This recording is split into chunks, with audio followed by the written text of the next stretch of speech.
Olá, caríssimos irmãos, eu sou o Leandro Cajado e você está no canal Ascese e Catequese. Grande alegria ter você por aqui e hoje nós vamos tratar mais uma vez, porque na semana passada nós colocamos na íntegra a homilia que o cardeal Ratzinger faz dias antes de ser proclamado o Papa, E aquela homilia é importantíssima, principalmente por aquilo que ele denuncia, que são algumas questões relacionadas ao mundo moderno e que estão assim na atualidade. Você vira e você fala, realmente estamos na ditadura do relativismo, A única coisa, mas também não caberia ali naquela homilia, mas ali ele faz a denúncia de diversas ideologias e diversas questões do relativismo.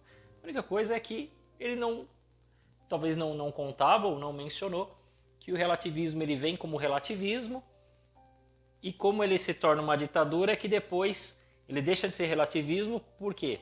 Porque ele já relativizou os verdadeiros valores e aí ele se torna uma ditadura. Então tudo aquilo que continuar sendo manifestado e que aqueles relativistas entendiam que aquilo não era bom, eles começam a acusar aquilo de coisa falsa, de coisa mentirosa, de coisa errada. É assim que faz o relativismo. Mas um dia a gente trata especificamente de relativismo.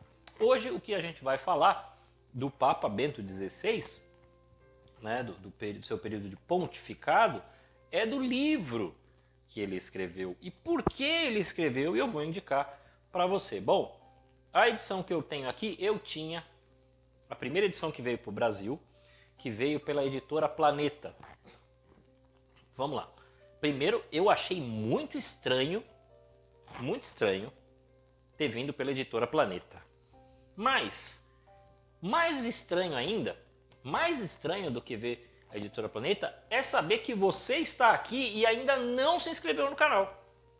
E que você que já é inscrito no canal, você que está se inscrevendo agora, ainda não curtiu esse vídeo e não compartilhou com os irmãos. Porque o que eu estou contando aqui é um detalhe muito importante sobre esse livro.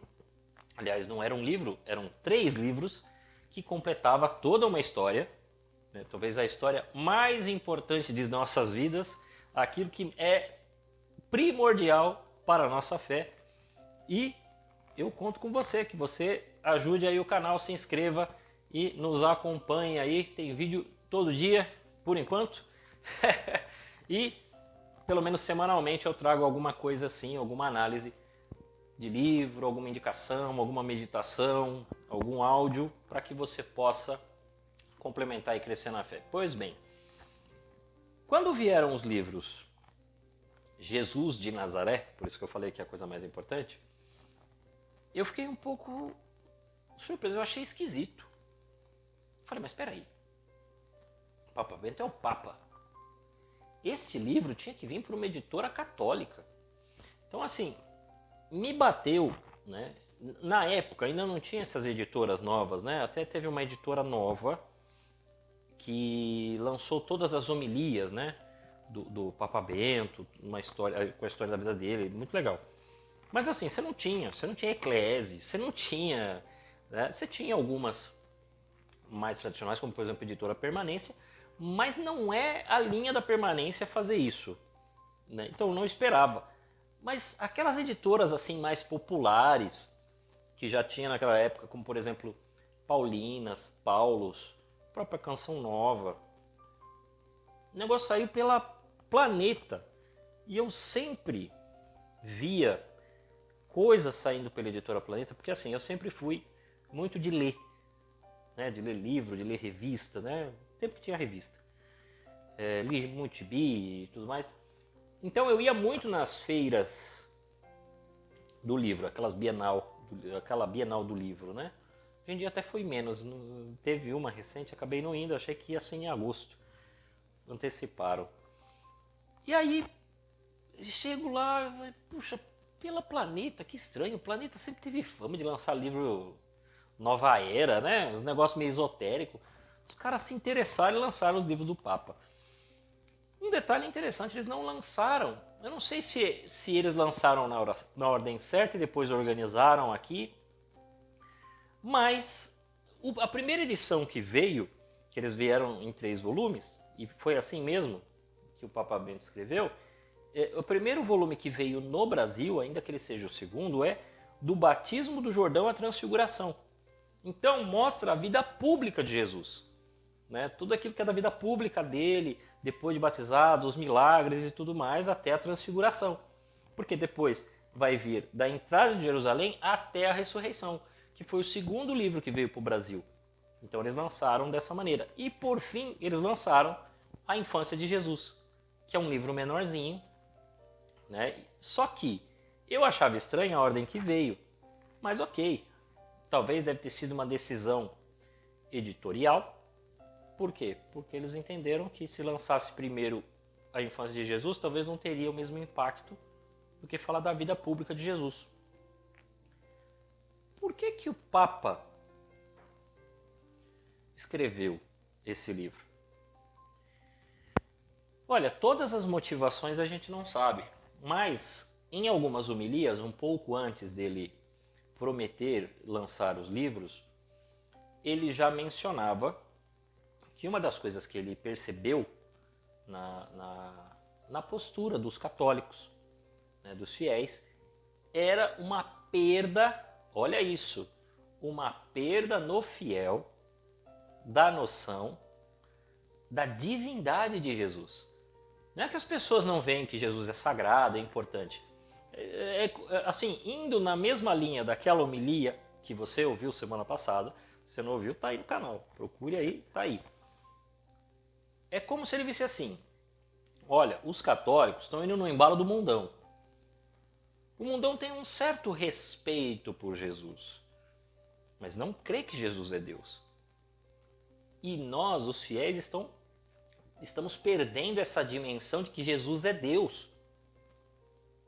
Né? E ele se fez homem, e o que é que ele veio trazer? Né?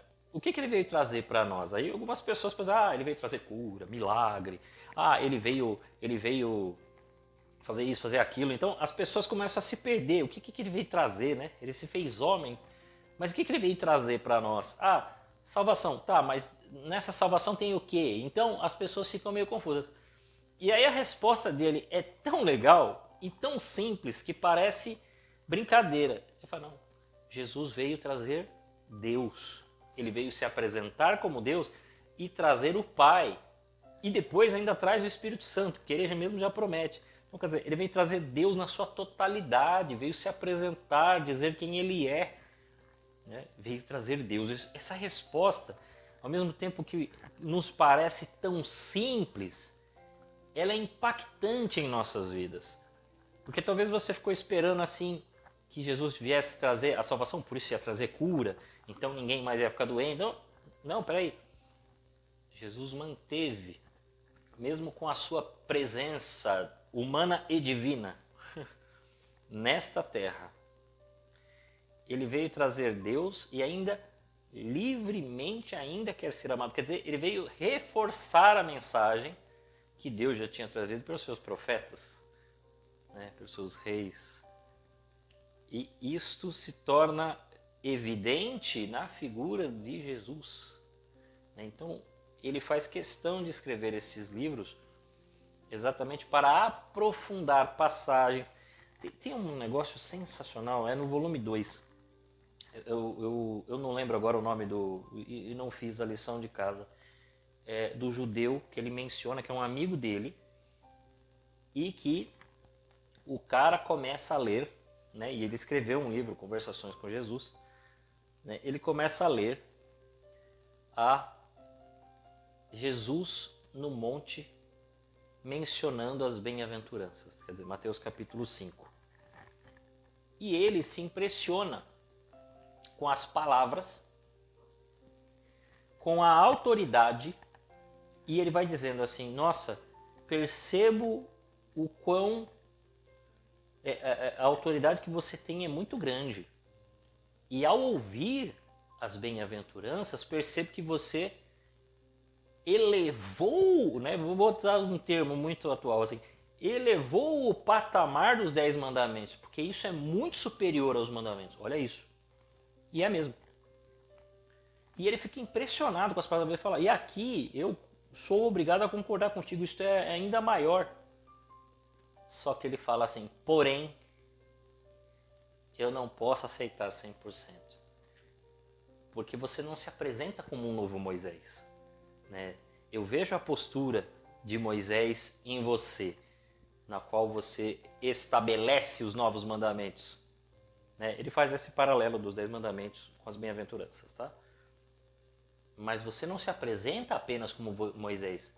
Você, ao se apresentar como o novo Moisés, você também está se apresentando como Deus. E aqui eu não posso crer. Quer dizer, o próprio judeu percebe até onde vai a comunicação dele, porque os judeus não acreditam que Jesus é Deus, né? Mas ele vê a grande sabedoria, a força das palavras, a autoridade, e percebe o quão forte é aquela mensagem, né, que Jesus está trazendo a nós. Isso é muito legal, né? E legal poder ver essa explicação do Papa.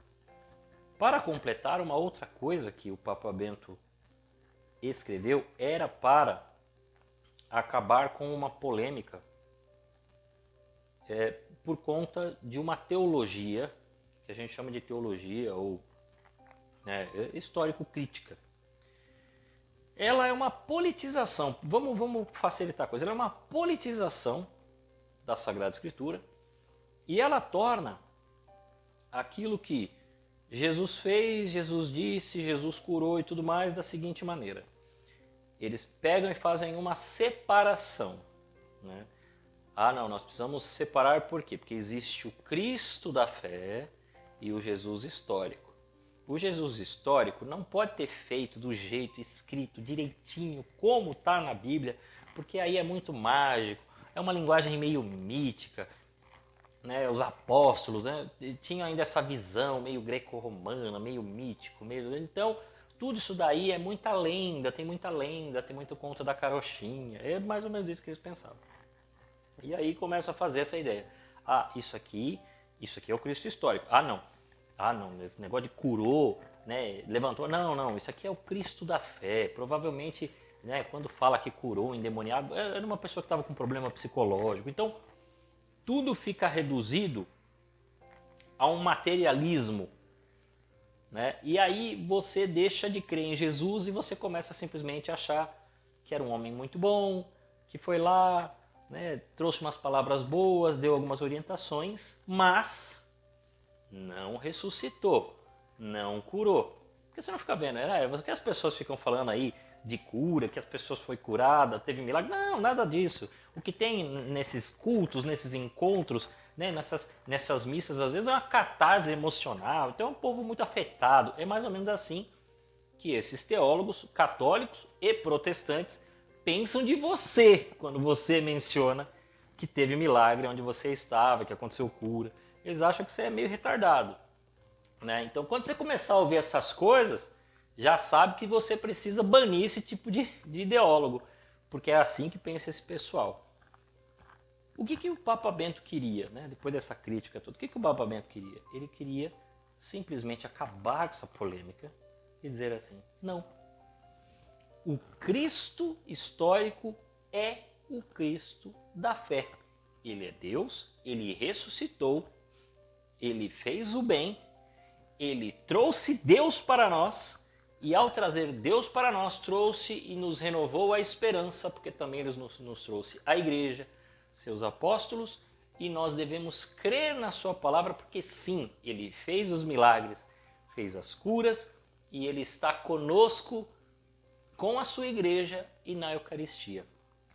Para completar, a edição que eu tenho é essa daqui da minha Biblioteca Católica, os livros que eu tinha da edição lá da editora Planeta, eu dei para um amigo, para ele poder também ter os livros, porque afinal de contas é o escrito que importa.